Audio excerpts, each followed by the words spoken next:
말씀은 신약 성경 14페이지 마태복음 10장 5절부터 15절까지 봉독합니다. 예수께서 이 12를 보내시며 명하여 이르시되 이방인의 길로도 가지 말고 사마리아인의 고을에도 들어가지 말고 오히려 이스라엘 집에 잃어버린 양에게로 가라. 가면서 전파하여 말하되 천국이 가까웠다 하고 병든 자를 고치며 죽은 자를 살리며 나병 환자를 깨끗하게 하며 귀신을 쫓아내며 너희가 거저 받았으니 거저 주라. 너희 전대에 금이나 은이나 동을 가지지 말고 여행을 위하여 배낭이나 두벌 옷이나 신이나 지팡이를 가지지 말라. 이는 일꾼이 자기의 먹을 것 받는 것이 마땅함이라. 어떤 성이나 마을에 들어가든지 그 중에 합당한 자를 찾아내어 너희가 떠나기까지 거기서 머물라. 또 그 집에 들어가면서 평안하기를 빌라. 그 집이 이에 합당하면 너희 빈 평안이 거기 임할 것이요 만일 합당하지 아니하면 그 평안이 너희에게 돌아올 것이니라. 누구든지 너희를 영접하지도 아니하고 너희 말을 듣지도 아니하거든 그 집이나 성에서 나가 너희 발에 먼지를 떨어버리라. 내가 진실로 너희에게 이르노니 심판날에 소돔과 고모라 땅이 그 성보다 견디기 쉬우니라.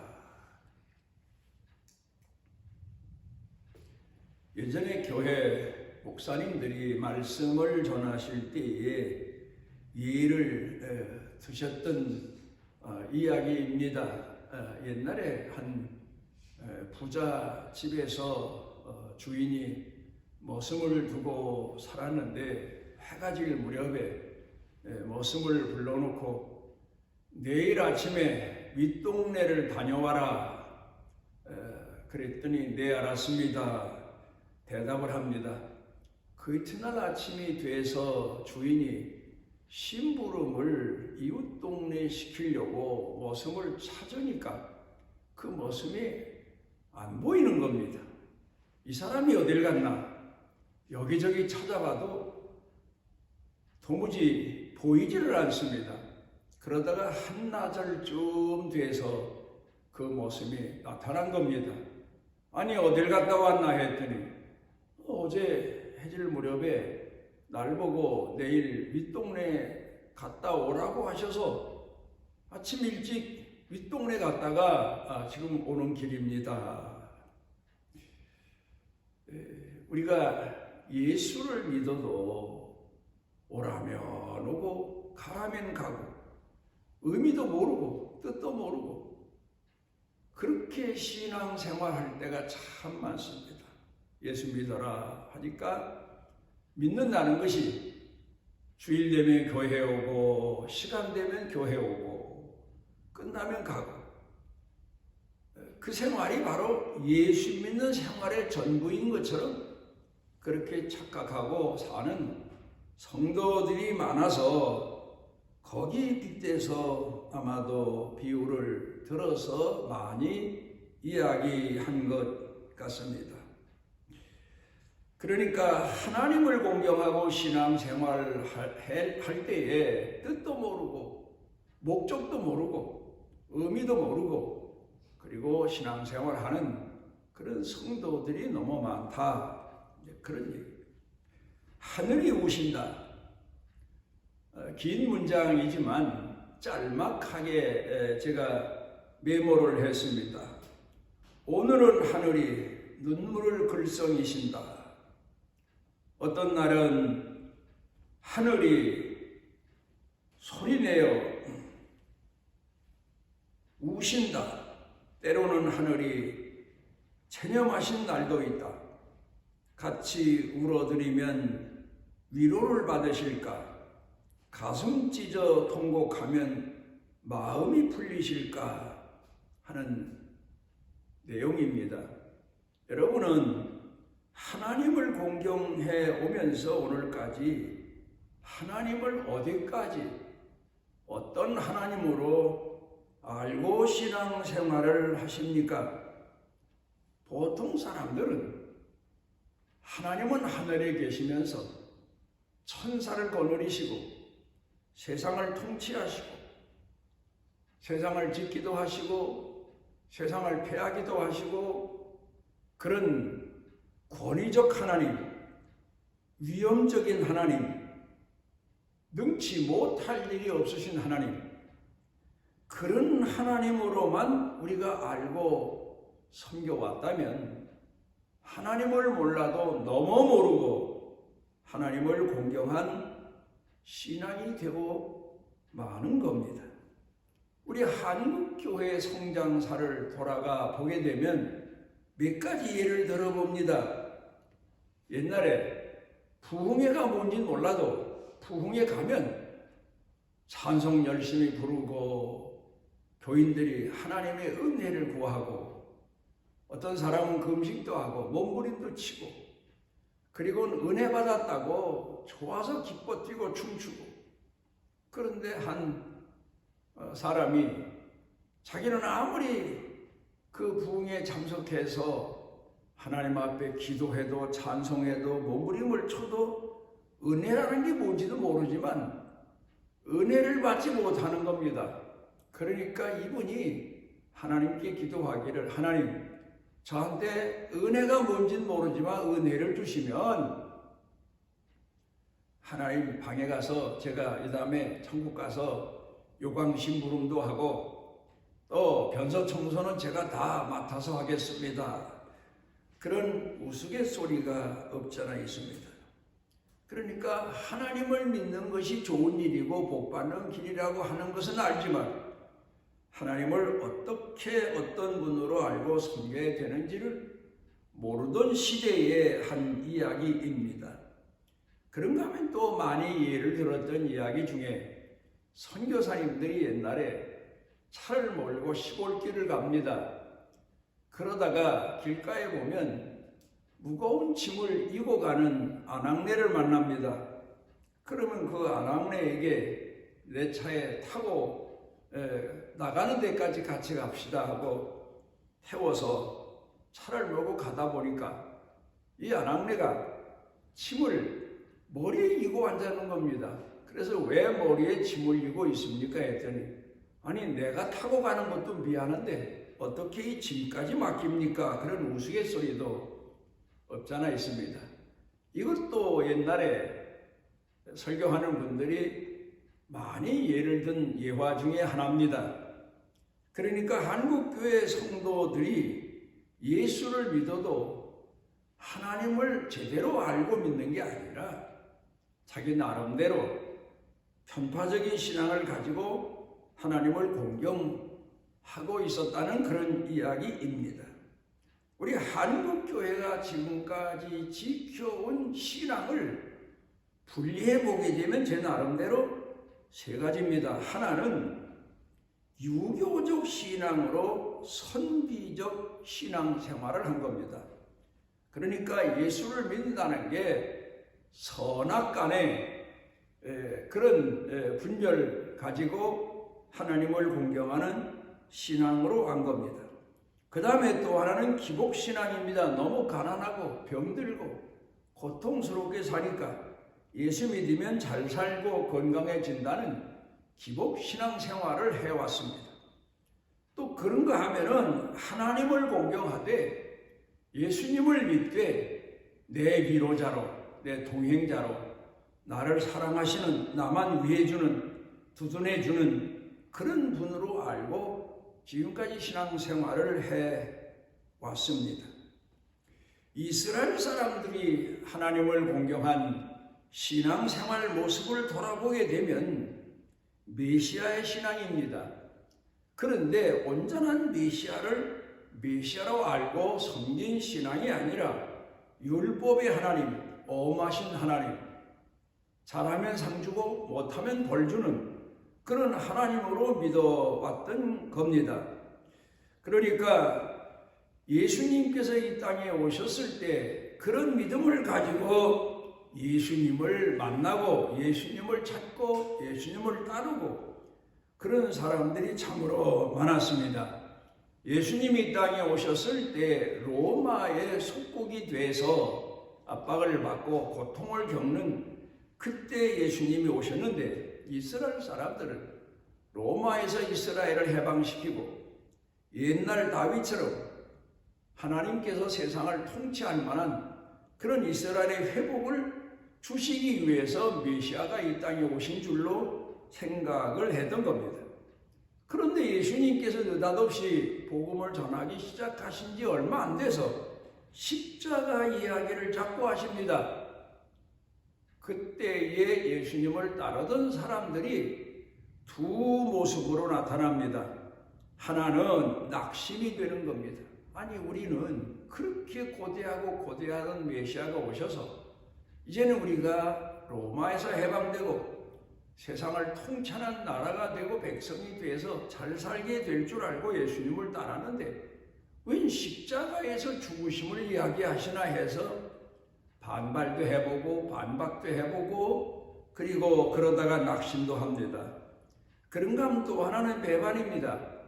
예수님이 메시아로 오신 이유는 세상을 통치하기 위해 오신 줄 알고 따랐는데 십자가에서 죽으심을 말씀하시니까 내가 잘못 따랐구나 해서 예수님을 배반하는 가룟 유다를 중심으로 해서 예수님을 따라다녔던 많은 군중들입니다. 인간의 성장 과정을 보게 되면 인간은 그렇습니다. 옛날 어른들도 이미 아시고 많은 속담처럼 하신 이야기가 철이 들자 망령이 든다 그런 이야기가 있는데 한마디로 말하면 뭔가 알아차렸다 하고 생각하다가 인생을 끝나는 게 바로 사람들이다. 인간의 생애다. 그런 얘기입니다. 여기에서 그 자녀를 키우시는 하나님의 마음을 우리가 헤아려 봅니다. 아이가 어렸을 때에는 엄마가 자기의 종처럼 생각을 합니다. 자기가 말하면 다 들어주고 때를 쓰면 다 들어주는 분으로 생각합니다. 그러다가 나이가 조금 더 먹어서 소년 때가 되면 엄마가 뭔가 부족한 게 있다 그렇게 깨닫습니다. 그러다가 청년 때가 되면 우리 엄마는 무능하다 그렇게 생각합니다. 그러다가 중년쯤 되면 어머니가 삶에 있어서 뭔가 내게 은혜를 베푸신 것 같은 그런 생각을 하게 됩니다. 그러다가 노년이 되면 그때 가서 어머니의 마음이 얼마나 고통스러우셨고 아프셨을까 겨우 그걸 생각하고 그걸 돌이켜 눈물을 흘리며 자기가 그 마음을 알아들이지 못한 것을 후회하고 살다가 가는 게 인생이다. 그렇게 우리는 인간들을 평가해 볼 수 있습니다.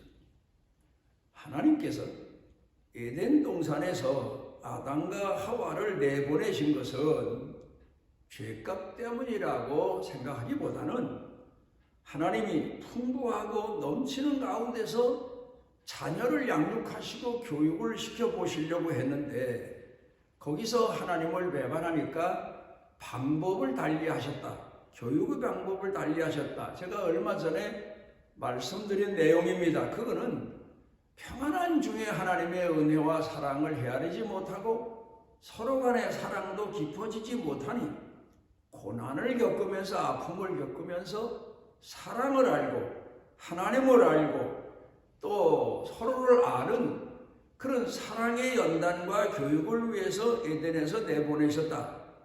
그리고 사람이 지은 죄값은 하나님이 친히 담당하시고 지불하시기 위해서 마음에 결심하시고 아담과 하와에게 그들의 수치를 가려주시기 위해서 양의 가죽을 가져다가 옷을 지어 입히셨다. 우리가 생각해 보게 되면 하나님께서는 인간들이 타락하고 범죄할 때마다 얼마나 마음 가운데 아픔을 겪으시고 고통을 겪으셨나. 그리고 하나님은 어떤 분인가? 흔히 신학적으로는 하나님은 인격적이신 분이다, 그렇게 말만 하고 있는데 그 내용을 깊이 생각해 보게 되면 하나님은 감성적이신 분이기도 하다.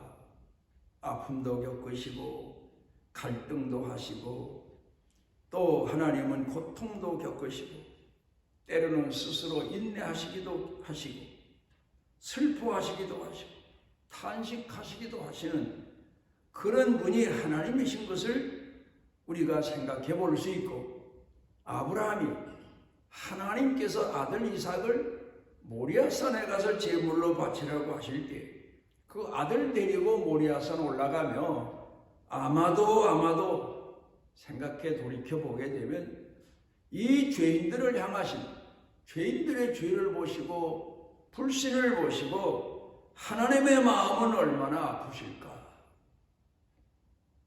그런 체험을 하지 않았을까.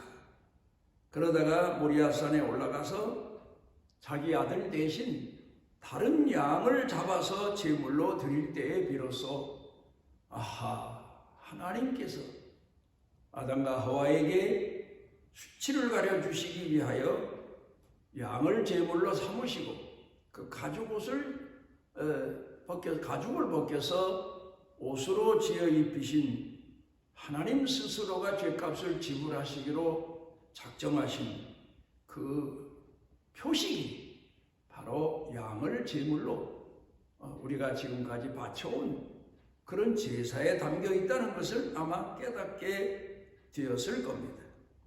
여러분은 지금까지 하나님을 알고 믿습니까? 아니면 모르고 믿습니까? 하나님께서 우리를 부르셨다는 감격만 가지고 삽니까?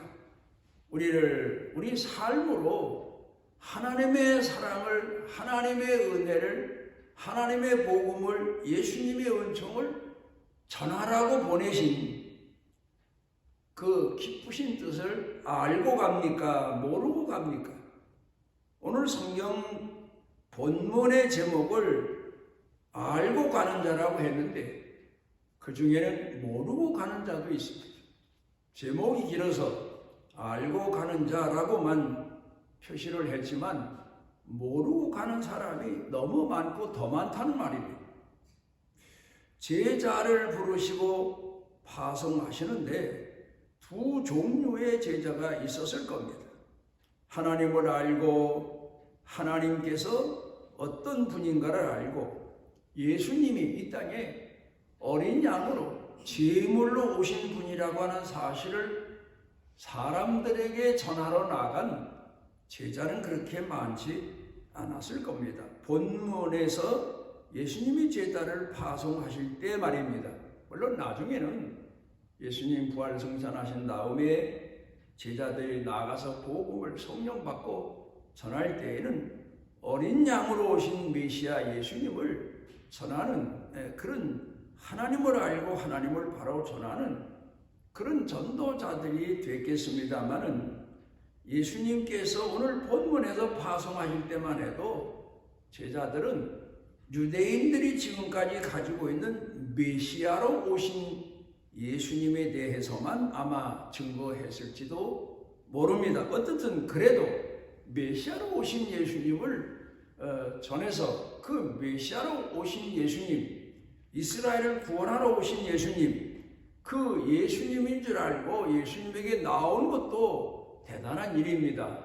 나오면 예수님께서 그들을 고쳐서 어린 양으로 오신 예수님을 믿도록 가르치시고 이끌어 주시고 아마 목양하셨을 것으로 생각해 보게 됩니다. 성경을 다시 봅니다. 하나님의 마음을 역사적으로 헤아려 보게 되면 하나님은 말입니다. 근심도 많으시고 고통도 많이 겪으시고 아픔도 많이 겪으시고 그러다간 긍휼도 베푸시고 용서도 하시고 포용도 하시고 인내도 하시고 예수님이 오셔서 강조하셨던 낮아지시는 사랑도 보여주셨던 분으로 우리가 이해할 수가 있습니다. 옛날에는 천둥번개 칠 때 하늘이 노하셨다. 사람들이 타락해서 하나님을 바로 믿지 않아서 그렇게 생각을 했는데 하나님의 이 불호령 같은 천둥번개가 아니고 이제 돌이켜 생각해 보면 하나님이 얼마나 마음이 아프셨으면 천둥번개로 들릴 만큼 탄식을 하시고 마음을 찢어 고통을 겪으시는 몸부림이 바로 천둥번개가 아닐까 그렇게 생각해 봅니다. 그런가 하면은 또 노아 때에 40주 40야를 하늘에서 비가 쏟아져서 땅을 전부 다 물속에 잠기게 했는데 그 빗물이 하나님께서 세상을 심판하시는 눈물이었다고 하는 사실로 생각해 보기도 합니다.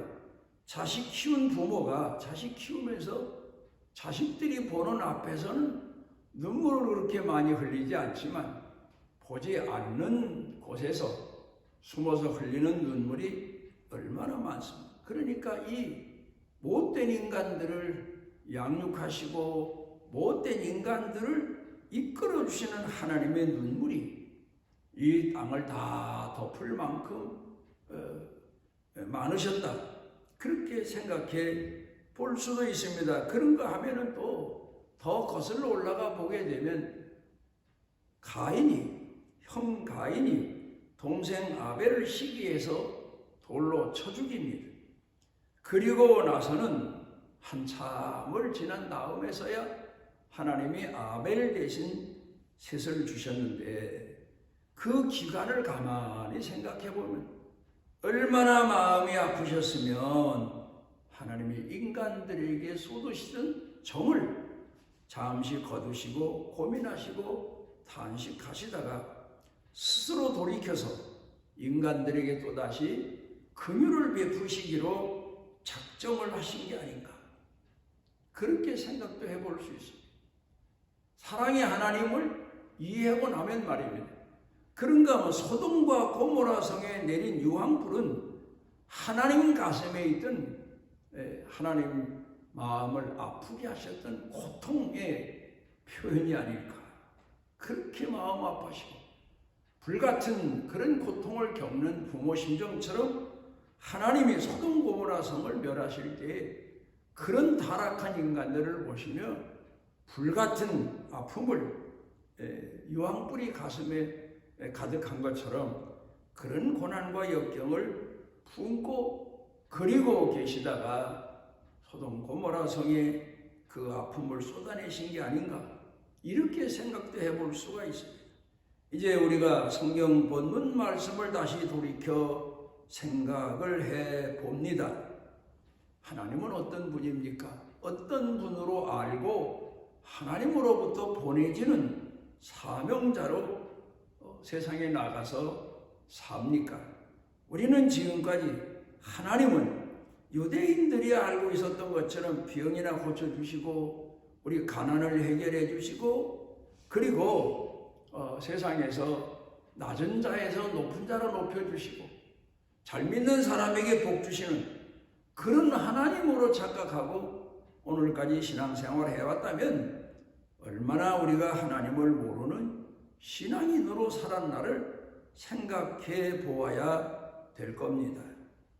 어린 양으로 오신 예수님, 우리 죄를 대신해서 오신 예수님, 그러면서 우리 믿음을 회복시켜 주시기 위해서 탄식하시고 혼자 몸부림치시고 가슴 치시면서 제자들을 양육하시고 그 백성들을 양육하시는 예수님의 깊고 아프신 사랑을 우리가 깨닫고 우리 가슴에 새기고 우리도 살고 남에게도 이 예수님의 사랑을 은혜를 긍휼을 전할 수 있는 그런 신앙인이 되시기를 바랍니다. 우리를 오늘도 지극히 사랑하셔서 예수님 앞에 모으신 하나님, 우리가 예수님의 마음을, 하나님의 마음을 깊이 헤아리지 못하고 내 가슴 아픈 것만 몸부림치고 하나님의 위로를 기다리며 살아사오네.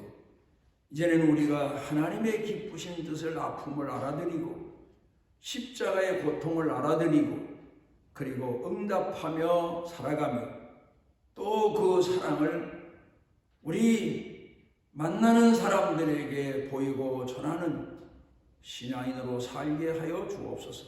예수님 이름으로 기도드리옵나이다. 아멘. 이스라엘의 하나님 여호와께서 그 날개 아래 보호를 받으러 온 내게 온전한 상 주시기를 원하노라. 어린 양으로 우리 죄값 대신 하나님께 제물을 되기 위하여 이 땅에 오신 우리 주, 우리의 구속주이신 예수 그리스도의 무한하신 은혜와 우리를 사랑하시되 독생자까지 내어주신 아버지 하나님의 만극하신 사랑과 이제도 우리에게 오셔서 깨닫게 하시고 회개하게 하시고 돌이키게 하시고 하나님 사랑을 마음에 품고 살도록 권고하시고 함께 하시는 성령님의 능력의 은총이 사랑하는 자녀들 머리 위에, 영육간에, 가슴 속에, 사는 생활 중에, 일터 경영 그리고 온 교회 중에 넘치고 넘치도록 함께 하시기를 축원하옵나이다.